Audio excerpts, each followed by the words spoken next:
Hey, what's up, everyone? Dragon here with Ashley. doing another trailer reaction. This one for the Red Band trailer for The Shape of Water, Guillermo del Toro's newest film. So really excited to see this one because I'm a big Del Toro fan. So we won't hold you guys up anymore. Let's just jump right into it.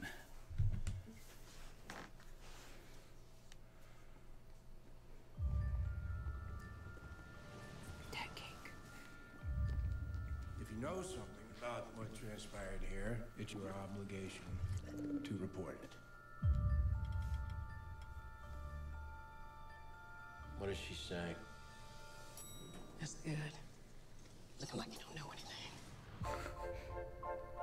Our only concern is the asset. The Soviets want it. Do you have it? Sure, I'm getting it back. Did either of you see someone coming in or out of the lab?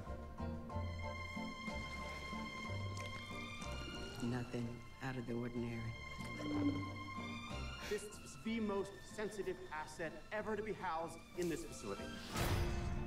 How'd they get in here? We were looking at a highly trained group of at least 10 men. Efficient. Oh, that's what's his face. Clockwork precision. I'm gonna be synchronizing our watches just like they do in the movies. Son, unfuck this mess.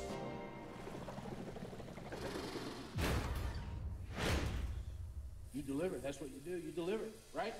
Right? If you know something you're not telling me, you're gonna tell me. We need to get him back in the water. One last time. Where is it? Listen, fella. He's coming for you. You gotta go now and you gotta take that thing with you. I deliver. What'd you say to me? What did she say? What is she saying? She's saying thank you. It's like a Dilophosaurus.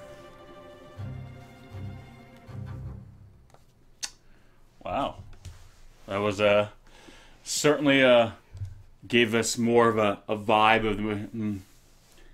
It really feels like a Del Toro film. Just the whole cinematography, the way it looks. It's just, you know, if you didn't tell me there was one of his movies and you said this was a movie coming out, my first question would be, did Del Toro do this? But no, and I believe it's Doug Jones playing, I guess, their version of the Gill Man. And it sounds weird, but he has, when he does the thing with his hands, it was the same kind of thing he does with like apes when he played Ape Sapien, when another aquatic, character.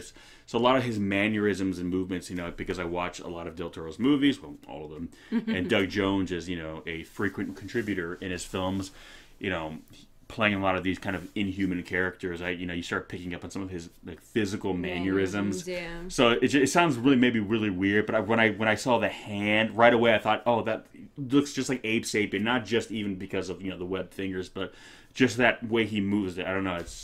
He kind of has like a little his own style to it. But no, I like it, and I like how it's a monster movie, yet the monster in this movie is really the human character. Like, and I know, remember Del Toro has even said too, like, he wanted you to feel sympathetic to the monster. Because again, he loves monsters. So even in movies where they're kind of bad, there's always kind of either a reason for it where you can kind of, understand why they're bad. They're like sympathetic, basically. Yeah, even like you look at the kaiju in Pacific Rim, they were basically kind of created for a sole purpose a while. So yes, we have to stop them.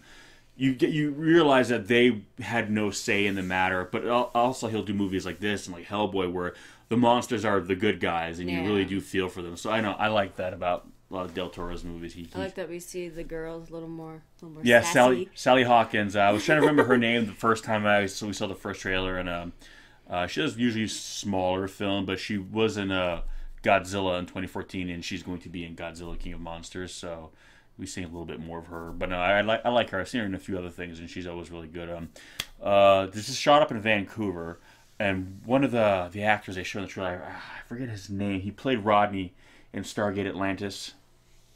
Oh yeah. Yeah, I can't. If I hear his name, it'll be like, oh yeah, him. But usually, whenever there's a good production up in Vancouver, he's usually there. He was in Spliced. He was in the first Planet of the Apes movie, or the first of the prequel ones. Yeah, he played Rodney like Kincaid or McKay or something like that in Stargate Atlantis. So if you guys are familiar with that show, you'll know who I'm talking about. I saw him real quick in this, and I was like, oh, but no. So I don't know. I like I don't know. I like what I'm seeing, And Del Toro has not. Again, I like it. He's doing a smaller film again. I know I keep saying that, but that's kind of where he got his big start. Was in smaller films, and I love that he can do big movies, but I like that even when it's stripped back, he can tell a really good story. He doesn't need all the bells and whistles. And this is a movie he did by choice. It wasn't like his star was falling and no one would give him big budgets anymore. Guillermo doesn't ever do movies because he has to. He does them because he wants to. Yeah, and that's the thing. He passed up doing Pacific Rim Uprising, or at the time it was called Pacific Rim Maelstrom, because they were going to have to wait a year before they start production. And he passed. He said, I don't want to wait a year because I want to be able to get it out and then make this movie. So he passed on a giant, big, blockbuster movie to make this small film because it's the story he wanted to tell. And that's what I like about it. It's kind of like Pacific Rim. I mean, technically he told the story he wanted to tell. And yeah, I'm glad it's getting a sequel for sure. But, I think for him it's like... Okay, yeah. For better or for worse, he did get to make that movie. So now he wants to make this movie. So... if he has to pick one or the other, he chose this movie because he was ready to kind of.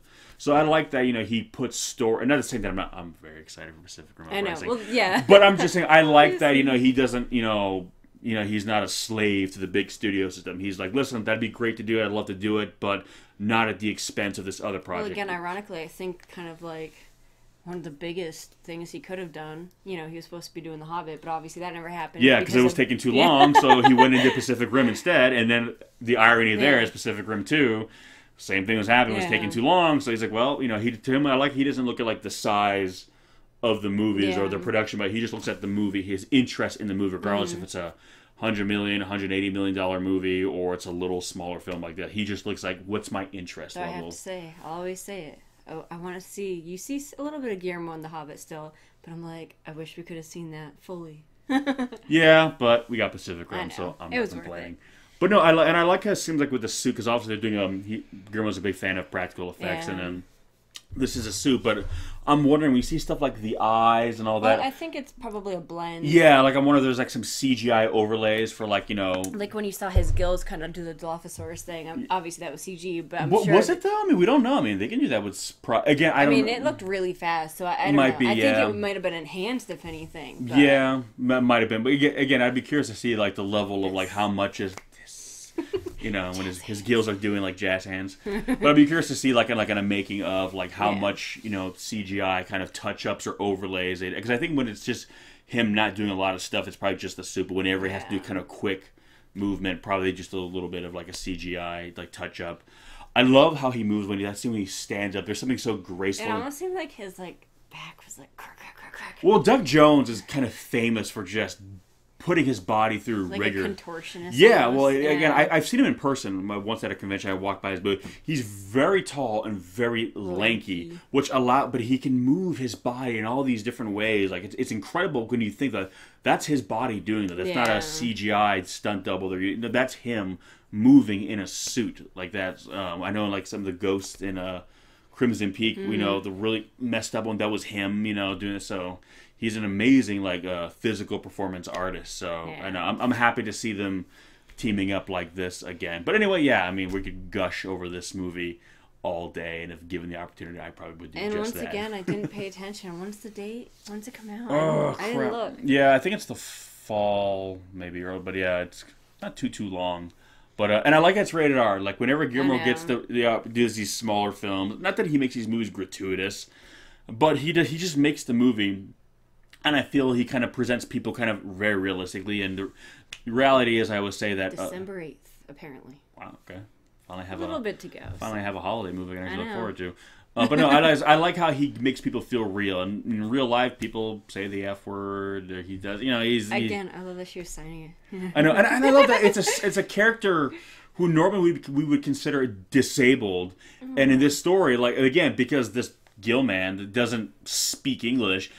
she said in the first trailer, he doesn't see me as disabled or anything wrong with me. To him, not using words to communicate is completely normal. So to him, she's probably more normal to him because she doesn't communicate with words than the people around her who are making all this sound out of their face, you know what I mean, to communicate. That would to him would be more strange. So I love that aspect of it. So I don't know. I'm looking forward to this film, and I'd imagine we probably get maybe one more trailer before. Probably. It's in December, yeah, I'd say we probably get one more non-red band kind of wide audience trailer. But anyway, what did you guys think? Are you guys stoked about this movie? Are you guys Guillermo del Toro fans?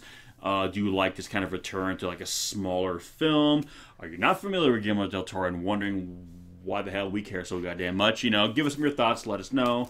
If you have not done so already, please subscribe to her channel. I will leave a link in the description section below where you can watch us do fun Let's Plays, you know, and hear me try to provide really introspective commentary while she does all the hard work. But anyway, guys, thanks for watching. We'll catch you in the next one. Peace!